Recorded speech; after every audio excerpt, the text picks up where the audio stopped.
All right, good morning, people of YouTube. So this time we are back with another deck profile for Bt15. If you are trying to get that serialized Omnimon by topping a regional, this is going to be a deck that you're going to want to consider playing. This is going to be red hybrids.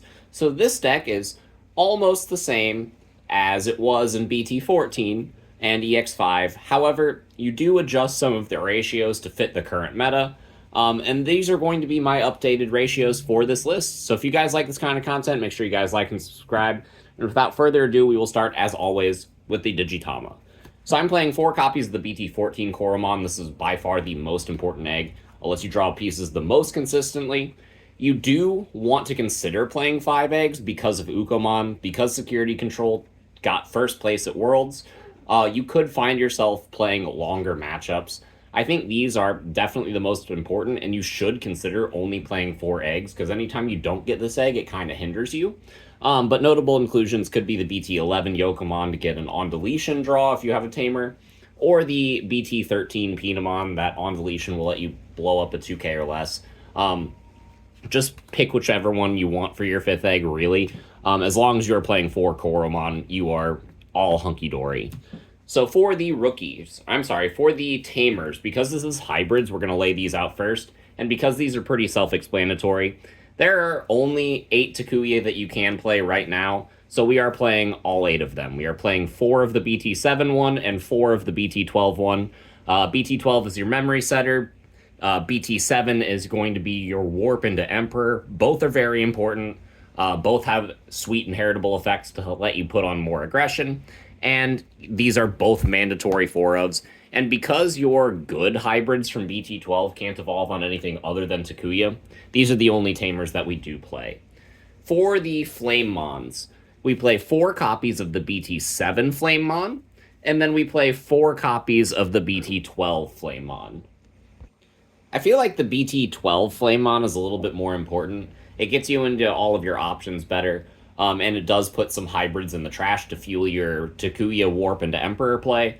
It's just a really good card. And the BT7 Flamemon is here as a good searcher, and also a nice inheritable to let you have another outlet to play your Takuyas. So 8 Flamemon is pretty important because we do need to keep our hybrid count high so that we can warp into Emperor pretty consistently. But we do play more rookies than just that. I am playing 4 copies of the BT14 Gatsumon. This card is extremely key this format.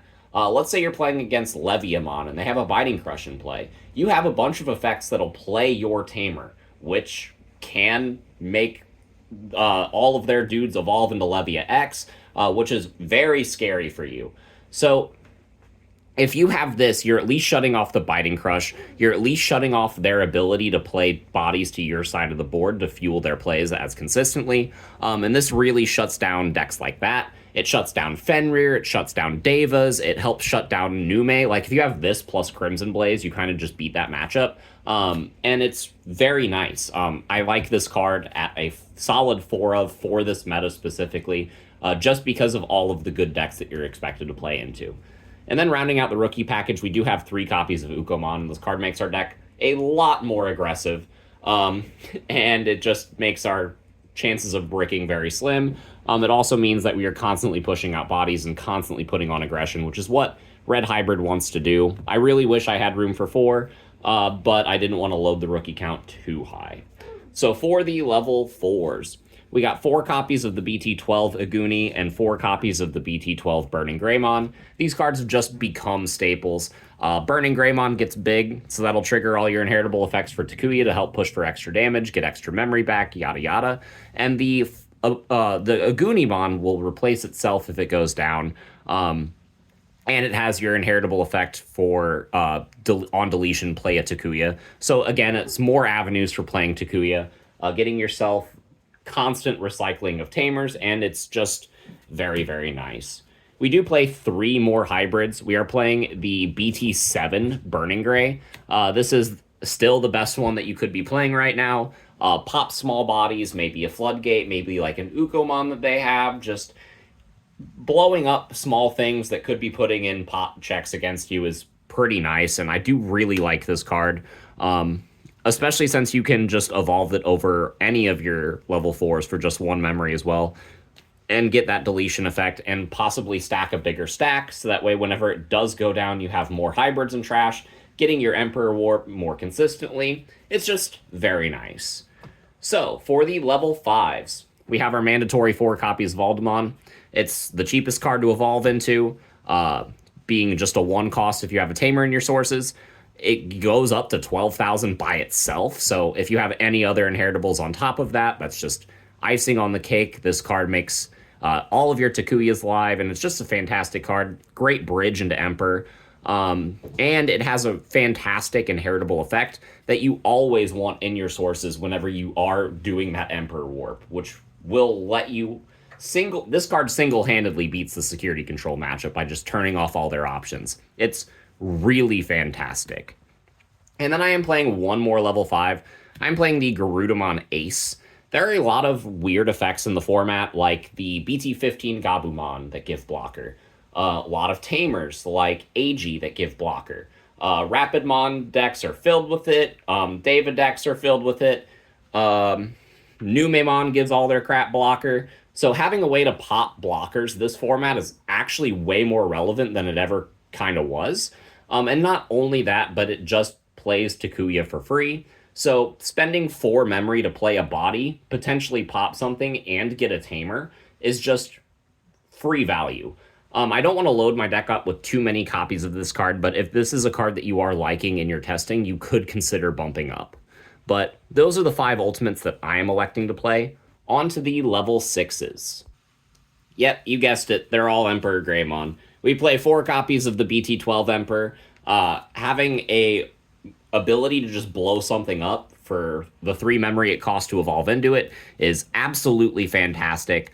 It has another on deletion effect to play Takuya, so again, you're just playing more Takuyas, which is very nice, and this card gets Sec Attack up, so if you have a Takuya in your sources, chances are you're hitting like 3 checks minimum, and that's just really good. This is a fantastic card at being able to just put on absurd amounts of tempo and aggression because it clears a problem body while also being a massive body that you can check security with. So this card is just really good, and we do play 4 of it because we want to put control on our opponent's board.